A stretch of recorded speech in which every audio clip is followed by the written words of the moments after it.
हाँ तो प्यारे दोस्तों, कैसे हैं आप सभी लोग। उम्मीद करता हूँ आप लोग बहुत ही बढ़िया होंगे और अच्छी तरह से आप अपने बोर्ड एग्जाम की तैयारी में लगे होंगे। तो प्यारे बच्चों, आज की इस वीडियो का हमारा टॉपिक है परिसंचरण तंत्र, जो कि आपके क्लास 10वीं के साइंस का सबसे महत्वपूर्ण टॉपिकों में से एक टॉपिक है और जिससे लगभग हर साल आपके 5 से 10 मार्क्स एग्जाम में पूछे जा चुके हैं। और प्यारे बच्चों, इस वीडियो में हम लोग क्या करेंगे, परिसंचरण तंत्र यानी कि सर्कुलेटरी सिस्टम को एकदम बेहतरीन ढंग से समझेंगे और पूरा देसी भाषा में समझेंगे, क्योंकि इसमें क्या है, आपके पूरे शरीर के अंग के बारे में बताया जा रहा है। बेसिकली रूप से ब्लड के बारे में भी जानेंगे और तो आपके ये जो धड़कन है ना, यानी कि हृदय के बारे में पूरी तरह से बताएंगे। तो चलिए बच्चों, वीडियो को शुरू करते हैं बिना किसी देरी के। अगर वीडियो आपको पसंद आ रही है तो एक बार वीडियो को लाइक कर दीजिए और चैनल पर नए हो तो चैनल को सब्सक्राइब करके बेल आइकन को जरूर ऑन कर दीजिए। तो प्यारे बच्चों, सबसे पहले जानना है हमें क्या, परिसंचरण तंत्र। प्यारे बच्चों, परिसंचरण तंत्र किसको कहते हैं? तो परिसंचरण तंत्र को कहते हैं कि वह तंत्र है जिसके अंदर हम क्या करते हैं, यानी कि परिसंचरण अंग के बारे में, यानी कि ऑर्गन के बारे में, यानी कि शरीर के ऑर्गन, जितने भी हमारे ऑर्गन अंदर यानी कि इंटरनल बॉडी पार्ट्स को हम लोग क्या करते हैं, पढ़ते हैं, यानी कि उसके बारे में अगर हम चर्चा करते हैं तो इसी को हम क्या कहते हैं, परिसंचरण तंत्र। और जो हमारा बॉडी बना हुआ है, यानी कि पूरा शरीर की जो बनावट है वो क्या है, वो 4 तंत्र यानी कि 4 अंगों से बना हुआ है। इसी को हम क्या बोलते हैं, परिसंचरण तंत्र के अंतर्गत ये आते हैं। यानी कि हमारी बॉडी जो है ना, वो किसके अंतर्गत आते हैं, यानी कि सर्कुलेटरी सिस्टम के अंतर्गत आते हैं। उसके बाद या फिर अलग से आप एक और डिफिनेशन लिख सकते हो, या कि शरीर के अंदर यानी कि ट्रांसपोर्टेशन, यानी कि ट्रांसपोर्टेशन मतलब क्या समझते हैं, यानी कि ये जो आपके नस जो है ना, यानी कि जो अंदर की नसें जो होती है, यानी कि क्या करते हैं, यहाँ से जो ब्लड यहाँ से यहाँ तक भेजते हैं, यानी कि शरीर के विभिन्न भागों में भेजते हैं हृदय से, तो उसी को हम क्या करते हैं, ट्रांसपोर्टेशन सिस्टम कहते हैं, यानी कि उसी को हम क्या कहेंगे, परिसंचरण तंत्र कहेंगे। उसके बाद और ये परिसंचरण तंत्र एक नस के माध्यम से होता है, यानी कि यहाँ पे एक मान लें कि हृदय क्या है, एक हमारा क्या है, एक हृदय है, ठीक है, एक हृदय है। उसके बाद यहाँ से जो नसें जाएगी, यानी कि जो आपकी एक भेंस होती है, यानी कि एक धमनी होती है, एक शिरा होती है। धमनी मतलब कि मोटी नस और शिरा आपकी छोटी सी, यानी कि छोटी नस, यानी कि ये जो हाथ का जो ऊपरी भाग जो जिसको बोलते हैं, इसको बोलते हैं आप शिरा कह सकते हैं। यानी कि एक माध्यम से क्या करते हैं, दूसरे माध्यम में यानी पहुंचाया जाता है, जिसे हम क्या करते हैं, वेसल्स कहते हैं, यानी कि रक्त वाहिनी कहते हैं। यानी कि आप इसको हम क्या कहते हैं, ब्लड वेसल्स बोल सकते हैं। यानी कि रक्त वाहिनी हमारे शरीर में क्या है, किसी भी चीज का अगर परिसंचरण ट्रांसपोर्टेशन यानी कि परिसंचरण करे या फिर ट्रांसपोर्टेशन करे तो हमें क्या करना पड़ेगा, ब्लड के रास्ते से ही सब कुछ करना पड़ेगा। फॉर एग्जांपल, ब्लड में क्या करते हैं, यानी कि डॉक्टर जो सुइया देते हैं, यानी कि अगर आपको तेज बुखार है तो सुई कहाँ देते हैं, यानी कि नस में सुई देते हैं। और नस में सुई देने से क्या होता है, ब्लड तुरंत ही बहुत ही तेजी से तुरंत ही फैल जाता है और सभी जगह फैल करके क्या करता है, यानी कि बुखार को खत्म कर देते हैं और पूरा शरीर क्या होता है, हमारा स्वस्थ हो जाता है। और यही काम है हमारा क्या, किसका, परिसंचरण तंत्र का काम है। तो प्यारे बच्चों, अब जानते हैं थोड़ा सा कि परिसंचरण तंत्र कितने प्रकार के होते हैं। तो प्यारे बच्चों, एक होता है आपका ओपन क्या होता है, ओपन सर्कुलर सिस्टम होते हैं। उसके बाद एक होते हैं क्लोज, एक क्या होता है, क्लोज सर्कुलेटरी सिस्टम होते हैं, यानी कि एक ओपन होते हैं, एक क्लोज होते हैं। अब प्यारे बच्चों, आपको ये समझना है कि ओपन किस में होता है। देखिए प्यारे बच्चों, हमारे शरीर में जितने भी सर्कुलेटरी सिस्टम है वो क्या है, इंटरनल है, यानी कि आपके बंद है। जैसे कि अगर हम बोलेंगे कि हमारे शरीर में क्या है, त्वचा को जो रखा गया है, यानी कि त्वचा के अंदर क्या किया है, एक पाइपलाइन, यानी कि पूरे अंदर क्या है, पाइपलाइन बिछाई गई है। क्योंकि पाइपलाइन में क्या है, हमारा पूरे नस में क्या है, ब्लड है। यानी कि ये आपके 2 नस होते हैं, यानी कि एक होते हैं धमनी होते हैं, एक शिरा होते हैं। और एक चीज खुला बंद परिसंचरण तंत्र समझ के खुला समझते हैं। खुला किस में होता है, तिलचट्टा को तो देखे होंगे। तिलचट्टा में क्या होता है, ऊपरी वाली जो भाग होती है, यानी कि एक तिलचट्टा है, ये ऊपरी वाली जो भाग होती है, इसके अंदर क्या होता है, कुछ भी नस वगैरह नहीं होता, यानी कि इसमें कोई भी नस नहीं रहता है। देखा जाए तो ना धमनी होती है ना शिरा होती है, पूरे इसमें ब्लड रहता है। अगर आप उसकी दोनों को जो शिरा है, यानी कि दोनों जो मूछे हैं, यानी कि दोनों जो एंटीना है, एंटीना को जो पकड़ेंगे ना, अब पकड़ के उठाएंगे तो पूरा खून उसका क्या होगा, एक जगह उसका अस्थिर हो जाएगा, यानी कि एक जगह क्या हो जाएगा, एकत्रित इस तरह से हो जाएगा, ठीक है।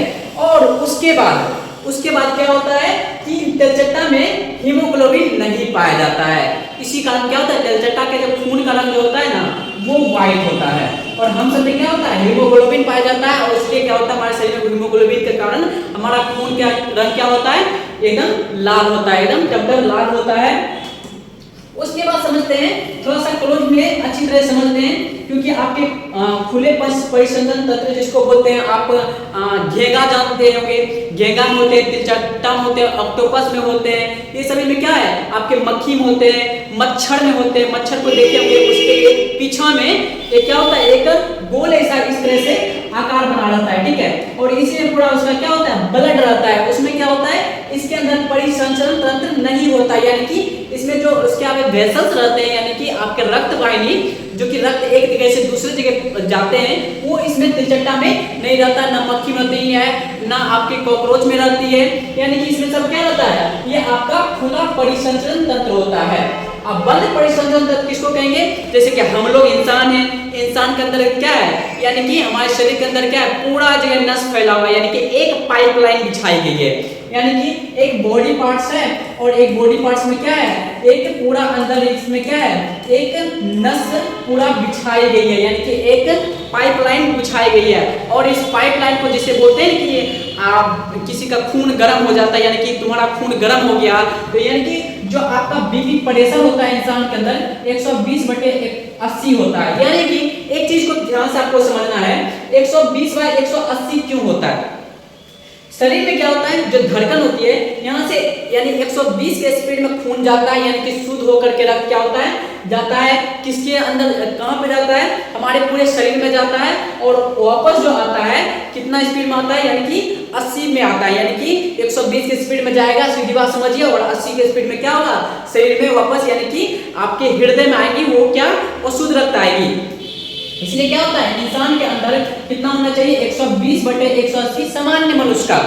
ऐसे तो जितने भी यंग एज के हैं, यानी कि 25 और 26 के आसपास रहेंगे, तो उसके क्या होते हैं, 135 से 140 के आसपास इसके क्या होते हैं, ब्लड प्रेशर होता है, यानी कि 120/180 mg मतलब होते हैं, hg होते हैं।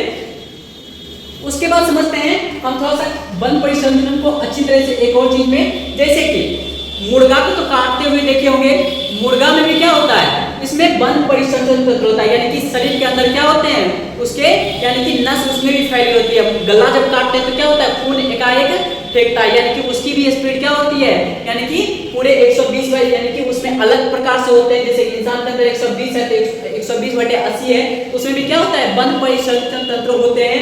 उसके बाद बकरा को हलाल करते हैं तो बकरा के अंदर भी क्या होता है, परिसंचरण तंत्र होता है। लेकिन मछली को कभी काटे हैं तो कभी देखे हैं कि मछली में परिसंचरण तंत्र होता है, कभी काटे हैं कि फटाक पर खून यहाँ से यहाँ तक फेंक दिया, नहीं, क्योंकि उसमें क्या होता है, उसमें पूरा का पूरा खुला परिसंचरण तंत्र पाया जाता है। आपका परिसंचरण तंत्र क्लियर हो गया। अब थोड़ा सा और समझते हैं, इंसान के अंदर ये जो आपका इंसान का जो हृदय होता है,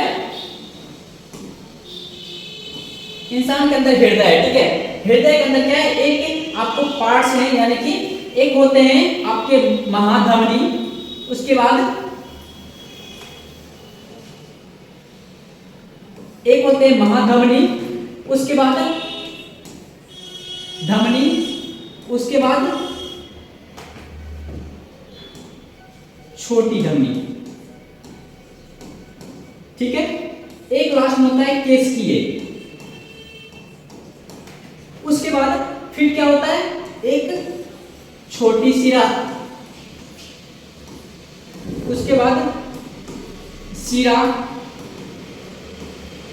और एक क्या होता है, महासिरा। यानी कि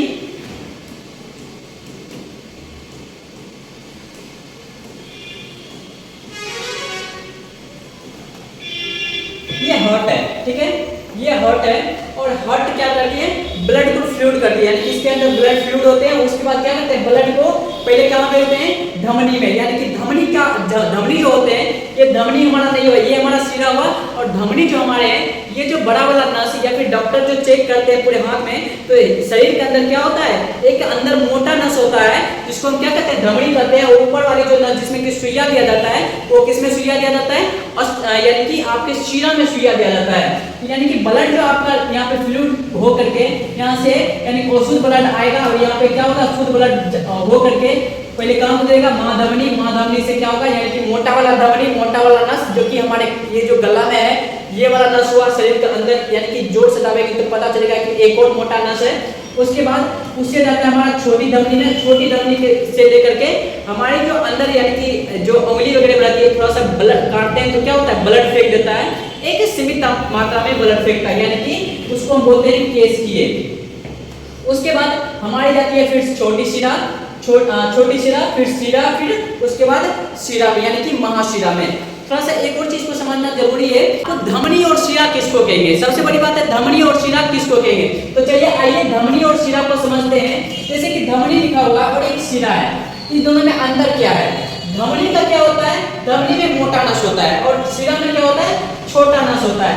यानी कि हम लिख सकते हैं धमनी का जो स्पीड होता है क्या होता है, 120 होता है, और इसका क्या होता है 80, यानी कि ये क्या करेगा, यहाँ से जाएगा 120 के स्पीड में, और ये क्या करेगा, वापस जो आएगा शिरा हमारी, यानी कि शिरा जो उधर ब्लड आएगी, यानी कि 80 के स्पीड में आएगी, यानी कि ये क्या करेगा, इतना जोर से धक्का मारेगा ये दोबारा फिर वापस आ ही नहीं सकता। लेकिन इसमें क्या होता है 80 वाले में कि कभी कभी क्या होता है, यानी कि आपके खून आना, जैसे कि अगर आप कोई पहाड़ पे कोई चीज वस्तु ऊपर करते हैं तो क्या होता है, थक जाते हैं तो रुक जाते हैं या फिर पीछे घटने लगते हैं। लेकिन इसमें क्या होता है, ये त्वचा के ऊपर रहती है, उसके बाद ये क्या करती है, जैसे कि हैंडपंप यूज जो किए हैं, हैंडपंप में क्या है, एक बार पानी हैंडपंप डालते हैं तो क्या होता है, पानी फेंकता है, उसके बाद नीचे का जो एक लेयर जो रहता है, यानी कि एक जो मोटी परत रहती है, वो क्या होती है, पानी बंद हो जाती है। जैसे पानी नीचे जाएगी वो क्या होगा, बंद हो जाता है, और पानी क्या होता है, फिर बाहर निकल जाता है। यानी कि क्या है, एक हमारे ब्लॉकेज है। अगर हम क्या करेंगे, नस को अगर काटते हैं तो क्या होगा, नस कटेगा तो कुछ सीमित समय के लिए खून निकलेगा, पूरी तरह से नहीं निकलेगा, और क्या होगा, कुछ देर बाद बंद भी हो जाएगा। लेकिन ये सब क्या है, हमारा गलत है, जैसे कि काटना जरूरी तो नहीं है। उसके बाद समझते हैं कि जो शिरा होती है वो क्या होती है, शरीर के ऊपरी त्वचा के बराबर होती है, यानी कि शरीर के ऊपर हमारी क्या होती है, यानी कि त्वचा के, यानी कि ऊपर में हमारे शिरा रहती है। उसके बाद धमनी जो रहते हैं वो क्या है, शरीर के अंदर रहती है। और धमनी हमारा क्या करता है, शुद्ध रक्त को भेजता है। धमनी से क्या, धमनी में क्या होता है, शुद्ध रक्त होता है, ठीक है। यानी कि A+ यानी A ग्रेड का खून होता है, और इसमें क्या होता है, वो शुद्ध रक्त पाया जाता है।